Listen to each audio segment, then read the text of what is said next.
When dealing with palm strikes in Chinese martial arts, there's a couple of things we have to pay attention to. The idea and principle behind the palm strike is spears and shields. So the long bones of the forearm, or the forearm bones, the radius and the ulna, are both used as your shields, your defensive mechanism, because we want to use them and not our hands to intercept anything that comes at us. Hands are really easy and soft and simple to be broken, right? There's a lot of little joints.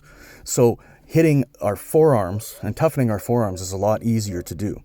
Now, the long bones in our arm, like all of our bones, are very dense. They're sort of like crystalline structures. So the points of the radius and the ulna, which are at the very base of your palm beside your thumb, when you pull your hand back out of the way, they become exposed. And that becomes the weapon. So there's your spears. So shields are using the forearms for blocks. Spears are getting the hand out of the way to drive the forearm bones forward.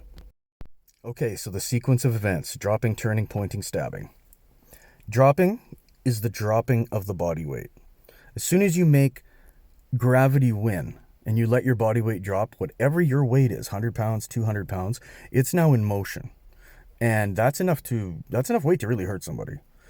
So as we drop, what we're going to do is we're going to turn our waist. So I'm turning my waist, and in this case, I think of this one as I'm turning away from my opponent, right? I'm turning my heart away. I'm turning my groin away. I'm giving myself a little bit more distance. And then what that does is it creates pointing. Pointing is my shoulder. So I'm pointing with the tip of my shoulder. So in this case, I was using my right arm, my right hand here too. My shoulder lines up like a gun sight with the two bones in my forearm. Once I get that, then the last part of this is the stabbing.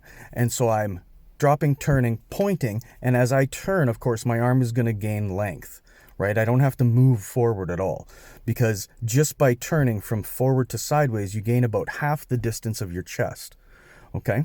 That's why I'm practicing this. I've always practiced this at fingertip distance, because if you can get within fingertip distance, you can do this technique with a lot of power. Picky details. There should always be a downward gradient in this hit in a perfect world. So what I'm trying to demonstrate here is my fingertips are actually below my wrist. So I'm leading in with my fingertips already going with the weight of gravity. And wherever my fingertips point, if it's downwards like 45 degrees or 10 degrees or whatever it might be, that's how much I'm going to try to drop my palm. It's a good way to practice it, is to point your fingertips at the target and then bring your bones of your arm, your long bones, your spears, into that same spot.